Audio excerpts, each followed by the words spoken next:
কি শখ হয়েছে রে, তুই এই জুতো মোজা পরছিস বৃষ্টির মধ্যে? হ্যাঁ, কারণ প্রতিদিন আমি যখন বৃষ্টি বেরোচ্ছি আমার নখ ভিজে যাচ্ছে। আচ্ছা, আর এটা যদি জুতোটা ভিজে যায়, নখটা যে অনেকক্ষণ ভিজে থাকবে কখন? চলো এখন আপাতত তো মোজা পরলে মোজাটাও তো ভিজে যাবে। মোজাটা কি ওয়াটারপ্রুফ মোজা নাকি? তুই সিঁড়ি দিয়ে যাচ্ছিস কোথায়? কোথায় যাচ্ছিস সিঁড়ি দিয়ে? কোড়া হয়ে গেছে জুতোটি। ও ঠিক কর, তাড়াতাড়ি আয়। Hey guys, welcome back to my channel. Good evening. মানে তুমি ভাবো, টুইটির যুক্তি অনুযায়ী বৃষ্টি পড়লে নাকি ওর জুতো ভিজতে পারে, জুতোর ভিতর জল ঢুকলেও ওর পা ভিজবে না কেন? কারণ ভেতরে ওর মোজা পড়েছে তাই। উফ, কনসেপ্ট। আমি ছাতা নিয়েই যাচ্ছি, যদি বৃষ্টি পড়ে যাতে আমি ভিজে না যাই।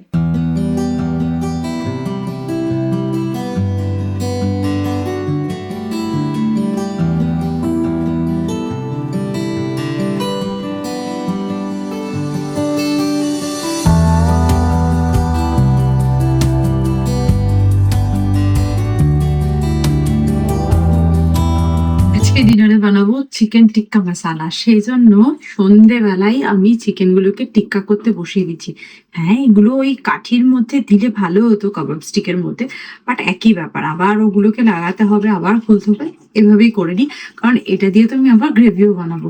চলো এগুলোকে গ্রিল করতে রেখে দিই।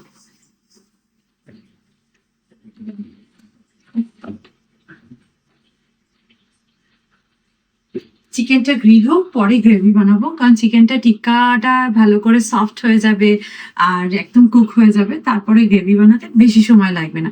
আর তার সাথে বানাবো রুটি, আর রুটির আটা মাখাই আছে। সুন্দরভাবে চিকেনটা গ্রিল হয়ে গেছে, প্রচন্ড গরম। এটা দিয়ে চিকেন টিক্কা মশলাটা বানিয়ে ফেলি। আমার যেহেতু টমেটো, অনিয়ন আর জিঞ্জার দিয়ে আমার পেস্ট বানানোই আছে, তো আমার একদম বেশি সময় লাগবে না চিকেন টিক্কা মশলা বানাতে। কড়াই আমি এখানে বসিয়ে দিচ্ছি, গরম হলেই চটপট করে রেডি করে ফেলবো। প্রথমেই আমি একটু কড়াইয়ে গরম মশলা ফোড়ন দেবো। আর আমার তো তেল ইউজ করি না, সুতরাং তেল দিচ্ছি না, ডাইরেক্ট আমি গরম মশলাটাই দিয়ে দিচ্ছি। থেকে বের করেছি তো বেশ ঠান্ডা, এটা একটু ভালো করে গরম করে নাড়াচাড়া করতে থাকি। এর মধ্যে মশলাগুলো রেডি করে নিয়ে, আমার কাছে টিক্কা মশলা নেই, সেই জন্য ভাবলাম শাহি পনির যে মশলাটা রয়েছে সেই মশলাটা একটুখানি অ্যাড করে দিই। আমি রান্না করছিলাম, তারপর কিছু আন্টিরা এসেছিল, একটু গল্প টল্প করতে ব্যস্ত হয়ে পড়েছিলাম। তো যাই হোক, রান্নাটা কন্টিনিউ করি। থারিতে মশলাটা আবার ঠান্ডা হয়ে গেছে, মশলাটা একটু গরম হোক। আর আমি এখানে এই যে পনির, শাহি পনির যে মশলাটা রয়েছে আমি এটাই অ্যাড করছি। এটাই কিন্তু এটা খুব সুন্দর ফ্লেভার দিয়ে দেবে। মশলাটা কিন্তু খুব সুন্দর করে ভাজা ভাজা হয়ে গেছে। এরপর আমি এর মধ্যে একটু জল অ্যাড করে দিচ্ছি পরিমাণ মতো। দেন এই চিকেন পিসেস গুলো যেগুলো গ্রিল করে রেখেছিলাম, এগুলো আমি গ্রেভির মধ্যে অ্যাড করে দেবো, এবং বেশ অনেকক্ষণ ধরে আমাকে কিন্তু বয়েল করে নিতে হবে। তাহলে এই যে একটা কাবাবের জন্য একটু ড্রাই ব্যাপারটা হয়, সেটা গ্রেভির সঙ্গে ভালো করে মিশে যাবে। আমি এখানে রেডি করছি রুটি, আর ওখানে চিকেনটা বয়েল হচ্ছে। চিকেনটা কিন্তু অলমোস্ট হয়েই গেছে, জাস্ট একটু ফিনিশিং কিছু টাচ দেবো। চিকেনের ফিনিশিং টাচে আমি চিকেনের ওপর দিয়ে দেবো একটু কসুরি মেথি। চিকেন বাটার মশলাতে ওপরে ফ্রেশ ক্রিম দেয়, যেটা দেখতে এবং খেতে বেশ ভালো হয়, কিন্তু সেটা দিলে খুব আনহেলদি এবং খুব রিচ হয়ে যায়। সেই জন্য আমি এর ওপর দেবো একদম ঘন দুধ একটু ওপর দিয়ে।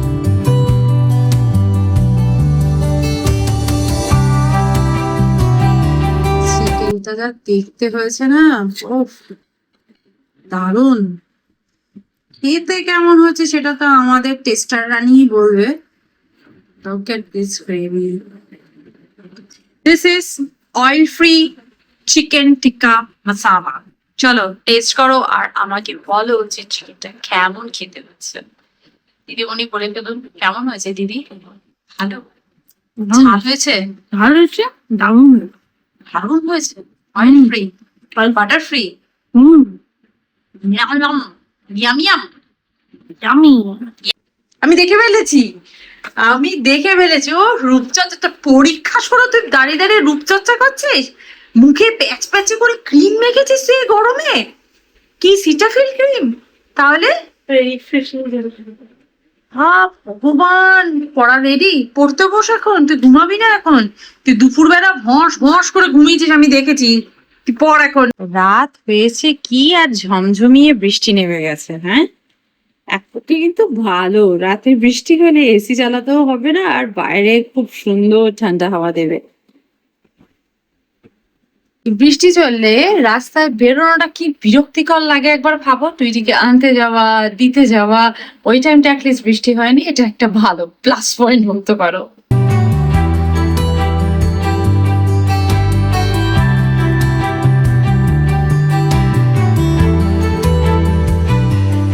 ছোটবেলায় যখন আমরা পুজো শপিং করতাম, একদিনেই বেরিয়ে সব জামা কাপড় কিনে আনতাম। মা মায়ের শাড়ি কিনতো, তারপর বাবার জামা কাপড়, দিদি জামা, সবার জামা কাপড় একই দিনে বেরিয়ে কেনা হতো। এবং সেই দিনকেই আমরা জেনারেলি নিউ মার্কেট, হক মার্কেট এরকম জায়গায়, তো ছোটবেলায় হাতিবাগানেও গেছি আমি শপিং করতে, তখন খুবই ছোট ছিলাম। তো যাই হোক, সেই সব যখন করতে যেতাম তখনই মা একটু পারফিউম কিনতো, লিপস্টিক কিনতো, বিভিন্ন কসমেটিক্সের দোকানে গিয়ে কিনতো, আর নেল পলিশ কিনতো। তখন একটা উদ্যোগ ছিল যে হ্যাঁ, পুজো আসছে মানেই আমরা নানান রকম জিনিসপত্র কিনবো। কিন্তু এখন আমরা বছরের যখন যেরকম দরকার হয় কিনতে থাকি। আর যখন আমি সত্যি কথা বলতে জব পেয়েছি, তখন তো ইচ্ছা করলেই আমি কিনে নিতে পারতাম, যখন যা ইচ্ছে হতো কিনতাম। বাট আমার মনে হয় না ওই জিনিসটা বেশি ভালো ছিল, যে এই জামাটা ভালো লেগেছে পুজোর সময় গিয়ে কিনবো। কিন্তু আমরা এখন ভালো লাগলে এক্ষুনি অনলাইনে অর্ডার করে দিই। তো যাই হোক, কসমেটিক্স আমি 12 মাস সেভাবে কিছু কিনি না, জামা কাপড় পারফিউম এটা ওটা কিনি। লিপস্টিক আইশ্যাডো এইসব ব্যাপারগুলো আমি অত কিনি না, কারণ আমার কাছে অলরেডি অনেক কিছু আছে, সেই জন্য আর নতুন করে পারচেস কিছু করি না। তো কিছু বছর হয়েছে আমার ওই ডার্ক লিপস্টিক গুলো আর ইউজ করতে ইচ্ছা করে না, যেগুলো নিউড আছে সেগুলোই বেশি ইউজ করি। ডার্ক গুলো শাড়ির সঙ্গে ম্যাচিং করে করে ইউজ করি আর কি। তো সেরকমই কদিন আগে মানে দার্জিলিং যাওয়ার আগে আমি মার্সের এই লিপস্টিকটা কিনেছিলাম। তো এর কালারটা তো অসাধারণ ছিল, আমি প্রায়ই ইউজ করে থাকি, তোমরা দেখো। তারপর দিদি অ্যানিভার্সারিতে আমাকে জুডিও থেকে একটা লিপস্টিক দিয়েছে, এবং এই লিপস্টিকটার কালারটাও বেশ সুন্দর। Cocoa latte, cocoa latte. দিদি মনে হয় বুঝে গেছে আমি এখন কফি খেতে খুব ভালোবাসি, কোকো ল্যাটে দিয়ে দিয়েছে। আর একটা কি বলতো, আমি দিদি এই লিপস্টিকটা দেওয়ার আগেই আমি মিন্ত্রাতে অর্ডার করেছিলাম। তো সুইস বিউটির এই লিপস্টিকটা অর্ডার করেছি। এত সুন্দর দেখতে লিপস্টিকটা, মানে বাইরে গেট আপটা, আমি না যখন কিনেছি তখন না বাইরে গেট আপটা কিন্তু দেখিনি। দেখো আমার কাছে যে ম্যাকের লিপস্টিকটা আছে আর সুইস বিউটির লিপস্টিক, শেপটা কিন্তু অনেকটা, ম্যাকটা একটু সরু আর এটা হচ্ছে একটু। ম্যাকের অনেকগুলো কালার আছে, বাট ব্ল্যাক কালারটার বডিটার জন্য আমি এটা দেখালাম। কালারটার নাম্বার হচ্ছে হেজেলনাট 203। আশা করি দেখতে পাচ্ছ কি, কি জানে ব্লার হয়ে যাচ্ছে হয়তো। তো হেজেলনাট 203, আর কালারটা একবার দেখো, জাস্ট দেখো। আমার তো লিপস্টিকের গন্ধ শুকতে এত পাগল পাগল লাগে। হেজেলনাটের মতনই গন্ধ, ভীষণ সুন্দর, ভীষণ সফট, ভীষণ। না আজকে এটা লাগাইনি, আজকে দিদি যেটা দিয়েছিল সেটা লাগিয়েছি, বাট এটা আমার রেগুলার ইউজের জন্য। আমি একটু জানোই এখানে ওখানে গেলে আমি একটু লিপস্টিক ইউজ করতে ভালোবাসি। তো এই কালারটা আমি কিনেছি, আর তার সাথে একটা আই শ্যাডো প্যালেট কিনেছি, সেটাও কিন্তু সুইস বিউটি। বড় প্যালেট গুলোর প্রবলেম হচ্ছে কি বলতো, কোথাও ক্যারি করাটা খুব মুশকিল হয়ে যায়, মানে একটু বিয়ে বাড়ি গেলাম বা কোথাও বেড়াতে গেলাম সেই জন্য। তো যাই হোক, আমি সুইস বিউটির এইটা অর্ডার করেছি। কালার গুলো একবার দেখো, জাস্ট ইউজ আমার এটা এটা এটা এটা এটা এগুলো সবই ইউজ হবে। রেড শেড গুলো হয়তো একটু কম ইউজ হবে, বাট এগুলো ভীষণ ভাবে ইউজ হবে। প্রত্যেকটা কালার ভীষণ সুন্দর বলতে পারো, আর আমার ইউজ করার মতন। আমি যেটা এই অ্যাকচুয়ালি আমার না আইশ্যাডোর এই কালারটা শেষ হয়ে গেছে, মানে প্রায় শেষের পথে। তো সেই জন্য আমি এরকম একটা কিনলাম যেটা আমি ইউজ করতে পারবো। আইশ্যাডো প্যালেটের সেরকম কোনো নাম্বার নেই, বাট এখানে লেখা আছে সুইস বিউটির আনলিমিটেড আইশ্যাডো প্যালেট। নাম্বার একটা দেওয়া আছে, বাট এটা 90 লেখা আছে। আমি জানি না এটা আইশ্যাডো প্যালেটের নাম্বার কিনা, বাট খুব সুন্দর দেখতে। এটা খুব মানে ক্যারি করবার জন্য খুব ভালো, ছোট্ট মতো দেখতে, বেশ ভালো। তো যাই হোক, পুজোর শপিং আমিও কিন্তু একটু একটু করে শুরু করে দিয়েছি। ছোটবেলার অনেক স্মৃতি পুজোর শপিং এর সাথে মনে পড়ে, একসাথে অনেক কিছু পাওয়ার আনন্দ। জুতো কিনতে যাওয়া, জুতো নিয়ে এসে মাথার কাছে নিয়ে এসে শোয়া, প্রতিটা জামা কিনে এনে ট্রায়াল দেবো, এবং বাড়িতে একবার বাবাকে দেখাতাম, একবার কাকাকে দেখাতাম, বাড়িতে ঠাকুমাকে দেখাতাম, সবাইকে পরে পরে একবার করে দেখানো হতো। সেই মজাটা হয়তো এখন আর নেই, কিন্তু আমি যে একটু একটু করে পুজো শপিং করছি, এতে কিন্তু আমার বেশ মজা লাগছে, কারণ এগুলো আমার জীবনে অনেক বছর মিসিং ছিল। আর আমি তো জানি পুজো শপিং করার মজাটা কতটা থাকে। তুই ঠিক আছে ব্যাপারটা নতুন, কিন্তু আমার কাছে তো নতুন নয়। সেই জন্য আমি আমার এই একটু একটু করে শপিং করা, এই ব্যাপারটা আমি এত বছর মিস করেছি।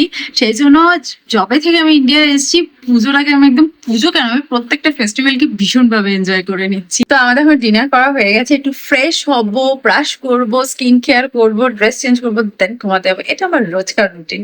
তো চলো আজকে ভিডিওটা তাহলে এখানেই এন্ড করছি, দেখা করবো নেক্সট ভিডিওতে। ততক্ষণের জন্য তোমরা খুব ভালো থেকো, সুস্থ থেকো আর লাইফটাকে এনজয় করো। Bye bye, see you in next video, by.